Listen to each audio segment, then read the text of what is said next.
নাম পরিচয়হীন যে কোনো একজন নিহত মুক্তিযোদ্ধার কাছে ক্ষমা প্রার্থনা। হুমায়ুন আজাদ। তোমাকে দেখিনি, তোমার লাশও দেখিনি।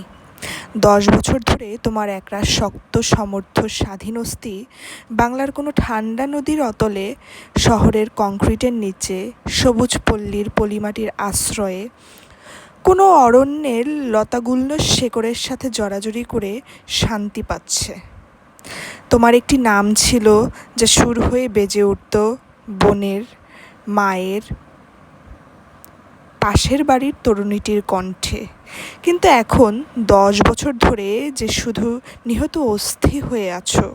তোমার কোনো নাম নেই, পরিচয়ও ছিল তোমার যে কোনো সম্রাটের পরিচয়ের চেয়েও যা সম্ভ্রান্ত। কিন্তু এখন 10 বছর ধরে যে শুধু কালো ছেঁড়া চিৎকার হয়ে আছো। তোমার কোনো পরিচয় নেই। তোমার কাছে ক্ষমা প্রার্থনা করি, ক্ষমা চাই। হয়তো তুমি রাড়ীখাল, কনকসার, কদমতলী, বাঘরা বা এমন হাজার হাজার সবুজ নামের এক গ্রামে শক্ত মুঠোয় ধরেছিলে লাঙল। তোমার স্বপ্নে ছিল সোনার গুচ্ছের মতো ধান, সামনে পেছনে ছড়ানো ছিল পলিমাটির মাঠ। এমন সময় ডাক এসেছিল, তুমি শুনেছিলে। তুমি হয়তো কোনো পাটকলে বা ঢালাই কারখানায় কলকবজার সাথে জীবনযাপনে লিপ্ত ছিলে। এমন সময় ডাক শুনে তুমি সাড়া দিয়েছিলে। তুমি হয়তো যাচ্ছিলে স্কুলে, মহাবিদ্যালয়ে, বিশ্ববিদ্যালয়ে।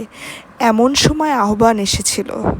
হয়তো তুমি শহরের চৌরাস্তার পাশে ক্লান্ত শুয়েছিলে, তোমার ঠেলাগাড়ি বা রঙিন রিকশার পাশে। এমন সময় তীব্র চিৎকারে জেগে উঠে দেখেছিলে তোমার হাতে আশ্চর্য রাইফেল। বা তুমি ছিলে একান্ত কর্মহীন বেকার, যেহেতু দেশ তোমাকে কোনো কাজ দেয়নি। ছিলে জীবন ধারণের দুঃস্বপ্নে পরাক্রম শত্রুর সাথে দ্বন্দ্বরত, অথচ নিষ্ক্রিয়। এমন সময় দেখলে তোমার সামনে উপস্থিত দেশ, তাকে বাঁচানোর দায়িত্ব। তোমার চুল কি মার্চ মাস থেকেই অমন লম্বা ছিল? পেশি ছিল অমন পাথরের মতো শক্ত, ইস্পাতের মতো ধার? কেমনে তুমি এত অল্প দিনে অর্জন করেছিলে দ্রুতগতি? আকস্মিক ছুটে এসে অত দ্রুত শত্রুকে ছিন্ন ভিন্ন করার কৌশল আয়ত্ত করেছিলে তুমি কেমনে? তুমি কি প্রথম থেকেই জানতে তোমার শক্তির কাছে সহজেই মুষড়ে পড়বে চীন আমেরিকার স্বয়ংক্রিয় রাইফেল? তুমি কি জানতে অস্ত্র ভারাক্রান্ত শত্রুরা জানে শুধু খুন আর আত্মসমর্পণ? তুমি হয়তো সবই জানতে মনে মনে, নইলে প্রায় অসহায় তুমি এমন উদ্ধত ভঙ্গিতে কী করে দাঁড়াতে পারলে অন্ধকারের হিংস্র সেনাবাহিনীর বিরুদ্ধে? তোমাকে দেখিনি আমি, ভীরু আমি, কিন্তু এখন তোমাকে দেখছি আমি। তুমি বটের বহুমুখী শেকড়ের মতো পা ঢুকিয়ে দিয়েছ বাংলার পলিমাটির ভেতরে। তোমার মাথা মেঘলোক ভেদ করে উঠে গেছে। উপকথার শত্রুঘ্নের অস্ত্রের মতো গর্জে উঠেছে তোমার দিগন্ত থেকে দিগন্তে ঠেকা রাইফেল। তুমি আমার কল্পলোকে একমাত্র বীর। পৃথিবীতে তোমার আগে আর তোমার পরে কোনো বীর নেই। তুমি আমার চির উজ্জ্বল বীর। কিন্তু তোমাকে আমি কোনো উপাধি দেব না, কোনো শিরোপা তোমাকে মানায় না। তোমার বুকে বা শিরে ওগুলোকে ফেলনা রাংতার মতো মনে হয়। ওগুলো তাদেরই দরকার যারা বিক্রি করতে চায় নিজেদের, ঘরে তুলতে চায় রাশি রাশি সোনারূপো। তুমি কিছুই চাওনি। তুমি বীরোত্তম বা বীর বিক্রম নও, তার চেয়ে অনেক বড় তুমি, ত্যাগোত্তম, মহোত্তম।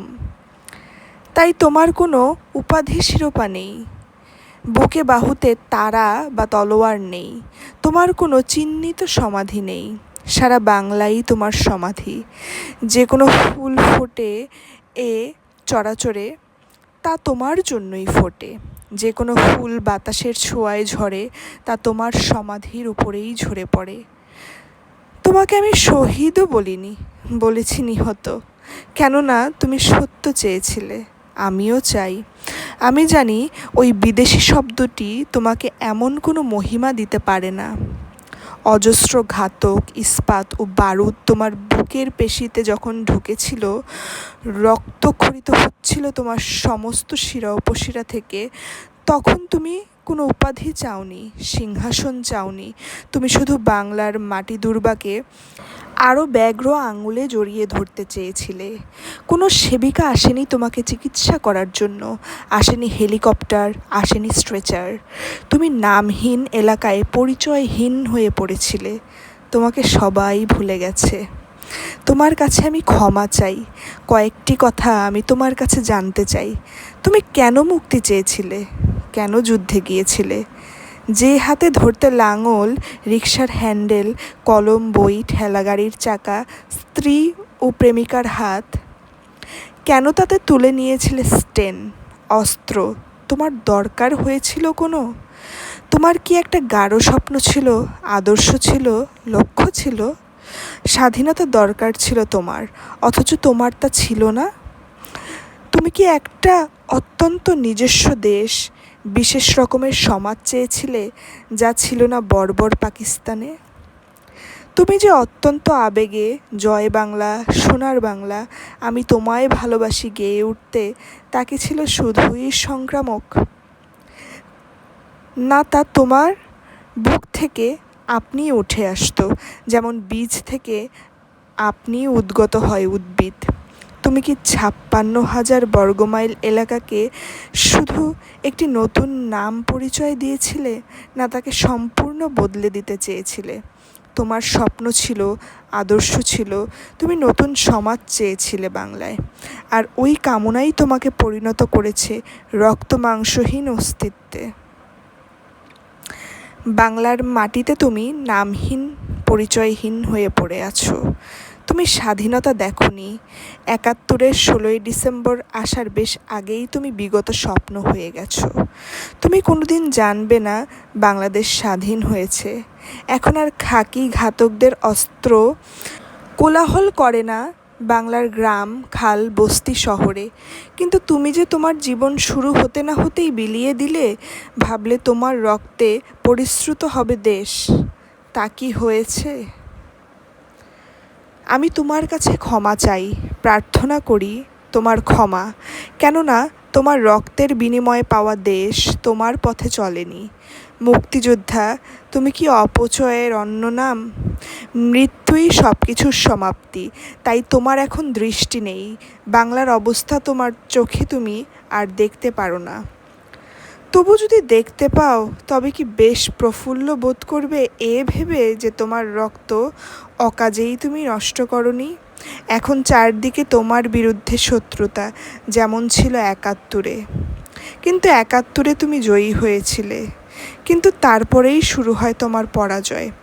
বাংলার প্রান্তে প্রান্তে এখন পরাভূত তুমি। তোমার স্বপ্ন এখন হাস্যকর বস্তু। যে স্লোগানে তুমি পেশিতে তেজ পেতে, তা এখন প্রায় নিষিদ্ধ।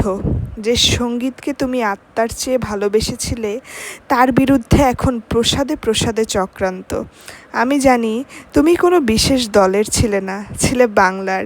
কিন্তু এখন একান্তভাবে বাংলার থাকাটা নিরাপদ নয়। চারদিকে জেগে উঠেছে অন্ধকারের প্রাণীরা। তোমাকে খঞ্জর হাতে খুঁজত যারা ৭১-এর পথে ঘাটে, পরে পালিয়ে যারা ঢুকেছিল পাতালে, এখন তাদেরই সুসময়। তোমার লক্ষ্য ছিল ভবিষ্যৎ, যদিও নিজে তুমি অতীত হয়ে গেছো। কিন্তু আমরা যারা বেঁচে আছি, তাদের লক্ষ্য অতীত। আমরা এখন পিছমুখ, পেছনের দিকে দৌড় দিচ্ছি প্রাণপণে। আমাদের সমস্ত চাওয়া আমরা এখন সংশোধন করে নিচ্ছি, যা একসময় বাতিল বলে ছেড়ে এসেছি, এখন তাই বরণ করছি প্রত্যহ। আর যা পাওয়ার স্বপ্নে তুমি অস্থির হয়েছ, তাদের দণ্ড দিচ্ছি, আস্থা করে ফেলছি ভোরবেলা, সন্ধ্যাবেলা। তুমি কি ক্ষমা করবে আমাকে? তোমাকে যদি জানাই যে তোমার স্বপ্নের দেশ বর্তমান পৃথিবীর সবচেয়ে বিপদগামী, দুর্নীতিপরায়ণ, নৈতিকতাহীন, গরিব, নষ্টভ্রষ্ট, অসুস্থ দেশ, তাহলে কি তুমি দুঃখ পাবে, ক্রুদ্ধ হবে, আবার হাতে তুলে নিতে চাইবে অস্ত্র? কিন্তু তাতে কোনো কাজ হবে না। কেননা তোমার সমস্ত শক্তি গত 10 বছরের নিঃশেষে হরণ করা হয়েছে।